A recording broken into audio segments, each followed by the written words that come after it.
For 10,000 years, the rhythm of human life was dictated by the sun and the seasons.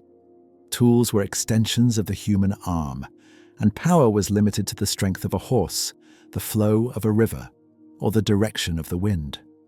A merchant in 1700 lived in a world fundamentally similar to that of a merchant in ancient Rome. Everything was hand-produced, local, and finite. But in the late 18th century, in the damp, mineral-rich landscape of Great Britain, that ancient rhythm began to break. Humans learned how to extract power from the earth itself and scale it beyond anything seen before. We call it the Industrial Revolution. Beginning around 1760, spreading to continental Europe and the United States, this event marked the transition from hand production to machines. It was the moment humanity unlocked the stored energy of millions of years and used it to drive the gears of a new civilization. In the mid-18th century, Great Britain was the leading commercial nation on Earth. It controlled a global empire stretching from the Caribbean to the Indian subcontinent. It was a nation of merchants, entrepreneurs, and thinkers. But more importantly, it was a nation sitting on a literal mountain of coal. This single resource, combined with an unprecedented entrepreneurial spirit, would spark a fire that would consume the old world and forge a new one. To understand how this revolution began, we must look at the 5 pillars of industrial supremacy that allowed Britain to outpace the rest of the world. First was high agricultural productivity. The British agricultural revolution had already begun, using mechanical seed drills and iron ploughs to produce more food with fewer workers. This freed up a massive labour force that was now looking for work. Second was political stability and the rule of law. Unlike many of its neighbours, Britain had a legal system that protected property rights and encouraged the formation of joint stock companies. The third pillar was a geographic windfall. Britain was an island with extensive coastlines and navigable rivers, making transport easy. Fourth was the scientific revolution of the 17th century, which had created a culture of experimentation and discovery. And finally, there was the unique combination of high wages and cheap energy. In Britain, it was expensive to hire a man, but incredibly cheap to buy coal. This created a massive incentive to build machines that could do the work of humans. Before the factories, there was the putting out system. In small villages across Lancashire, families worked in their own homes.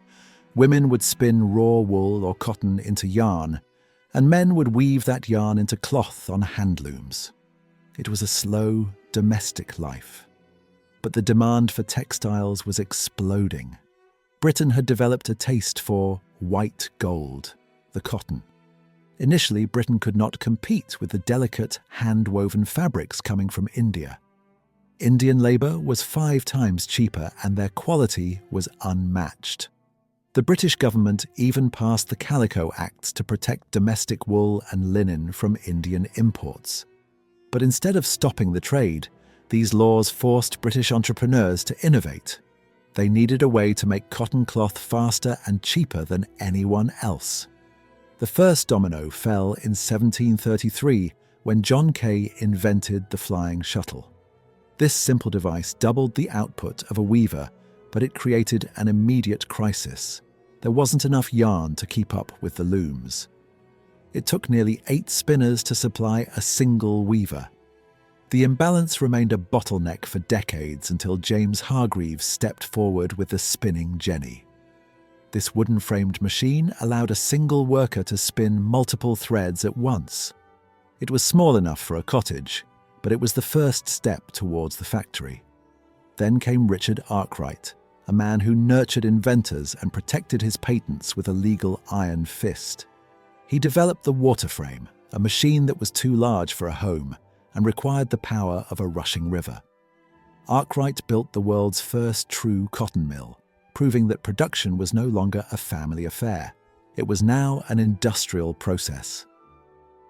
Within a few years, Samuel Crompton combined the best of both machines into the spinning mule, which could produce thread finer and stronger than anything made by hand.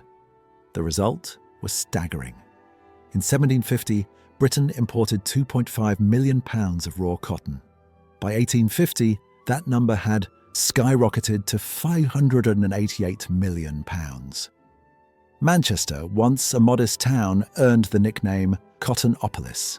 It was a city of 900 factories, a place where the sky was permanently bruised by coal smoke and the air hummed with the sound of thousands of spindles. But as the cost of cloth fell, the human cost began to rise. The quality of hand-woven Indian cloth remained superior for decades, but British machines were so productive they eventually undersold Indian artisans, destroying an entire industry and leaving millions without work. While the textile mills were spinning the world's clothing, another revolution was happening underground. As coal mines grew deeper to meet the demand for fuel, they faced an enemy: the water. Mines were constantly flooding, and traditional pumps were too weak to clear them. This necessity led to the birth of the steam engine. At the turn of the 18th century, Thomas Newcomen introduced the first successful piston steam engine. These were massive, hulking machines that sat at the mouth of mine shafts. They were incredibly inefficient by modern standards, wasting massive amounts of energy, but because coal was cheap at the mine, it didn't matter. They opened up a great expansion in mining, allowing workers to go deeper into the earth than ever before. The true turning point came when a Scotsman named James Watt realized that the Newcomen engine was cooling its cylinder during every stroke, which was a massive waste of steam. Supported by his business partner Matthew Boulton, Watt perfected an engine that used a separate condenser. This single innovation increased efficiency so much that his engines used only a fraction of the coal required by older models. By the time the Watt engine had been fully developed into a rotative type, it could be used to directly drive the machinery of a factory. For the first time in history, mankind was no longer dependent on the wind, the tide, or the muscle of an animal. A factory could be built anywhere, not just next to a river. Steam was applied to everything. It blew the bellows of blast furnaces, it hammered iron, and it drove the looms. The invisible army of mechanical workers was growing by the thousands of horsepower every year. Steam also transformed the iron industry. For centuries, iron had been smelted using charcoal, which meant the industry was limited by the available wood. But earlier breakthroughs by the Derby family had shown that coke, a purified form of coal, could fuel blast furnaces. This allowed for much larger furnaces and an explosion in production. As cast iron became cheaper and more available, it became a primary structural material. A famous early example is the Iron Bridge, a structure that signaled to the planet that a new material had arrived. New manufacturing processes such as puddling and rolling allowed for the production of structural-grade iron at a fraction of the previous cost. Puddling was back-breaking, dangerous work. Few lived to see their 40th year. But their labour built the bridges, the factories, and eventually the railways that would knit the world together. As the factories grew, the landscape of Britain changed forever. This was the era of massive urbanization. In 1800, only 3% of the human population lived in cities. By the end of the century, that number was approaching 50%. People flooded in from the countryside, pushed by the enclosure of common lands and pulled by the promise of steady wages in the mills. Manchester was the template for this new world. Its population exploded from 10,000 in 1717 to over 2.3 million by the early 20th century. But this growth was chaotic and unplanned. because people moved in so rapidly there was not enough capital to build adequate housing. Families were squeezed into overcrowded slums, living in shanties with dirt floors and no sanitary facilities. Friedrich Engels, in his observations of the English working class, described the back streets of Manchester as a stony desert. He saw rivers turned green by chemical waste and raw sewage. The stench of progress was a reality of daily life.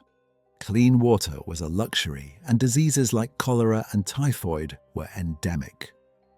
In the mid-19th century, life expectancy in these industrial centres plummeted.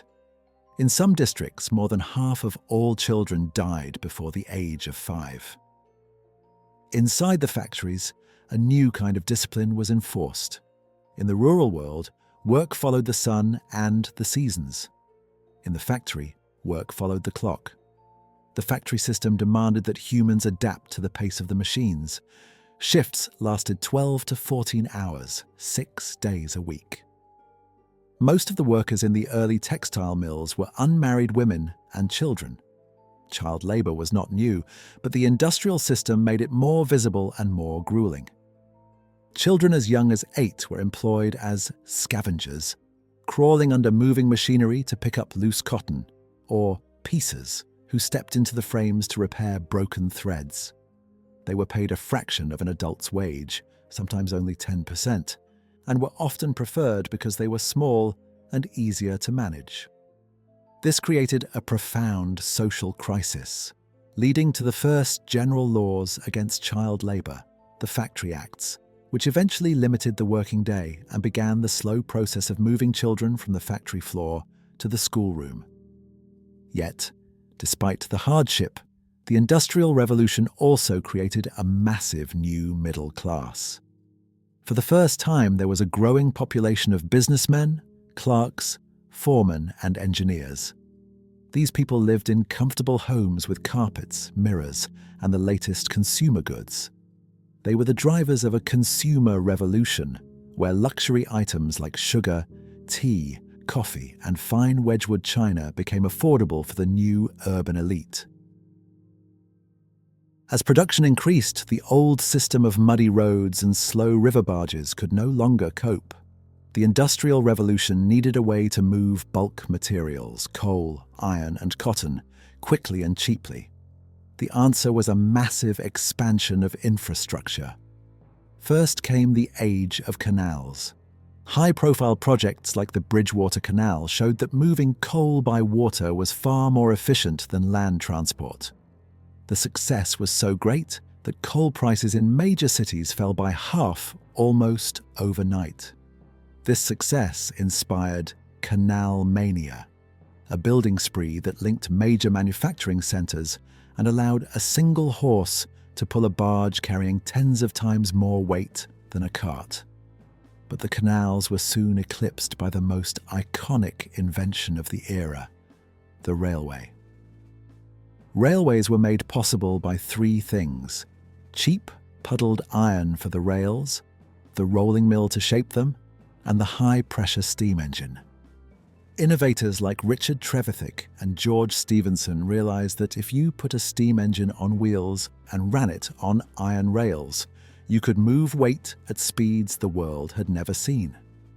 The opening of the first intercity railway between Liverpool and Manchester was a sensation. It linked a rapidly expanding industrial town with a global port. Passengers could now travel between cities in hours instead of days.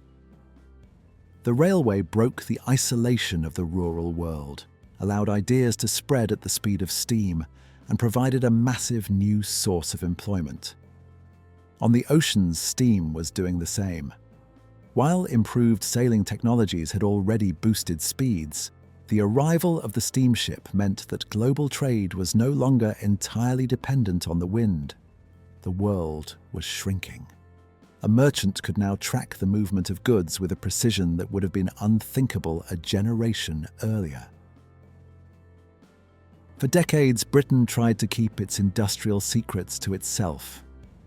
Laws were passed to prevent the emigration of skilled workers and the export of machinery. But the fire could not be contained. British entrepreneurs were eager to expand, and other nations were desperate to catch up.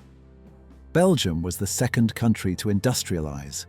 Thanks to its rich coal deposits in Wallonia, the region transformed rapidly.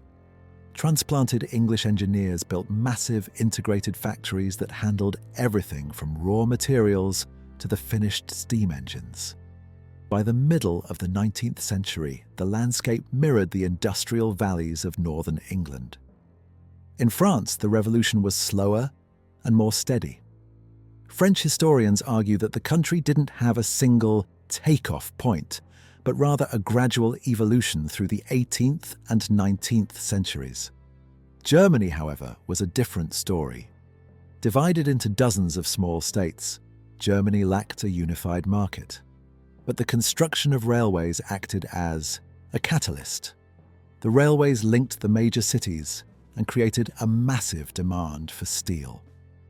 By the time of German unification, the Ruhr Valley had become a powerhouse of heavy industry, eventually leading the world in chemical research and production.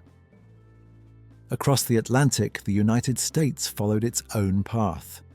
Initially a producer of natural resources, the US began to industrialize after the arrival of skilled workers who had memorized the designs of British machines.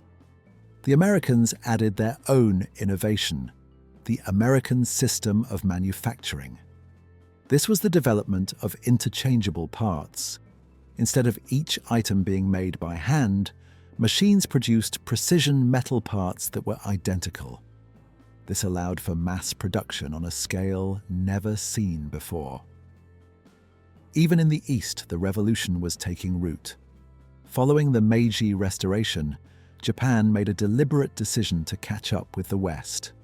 The government built railways, improved roads, and funded model steel and textile factories. Thousands of students were sent abroad to learn modern science and technology. By the end of the century, Japan had transformed from a feudal society into a modern industrial power. Not everyone welcomed the new age. For many craft workers, the Industrial Revolution was a disaster. Skilled weavers who had spent years mastering their trade suddenly found themselves unable to compete with machines.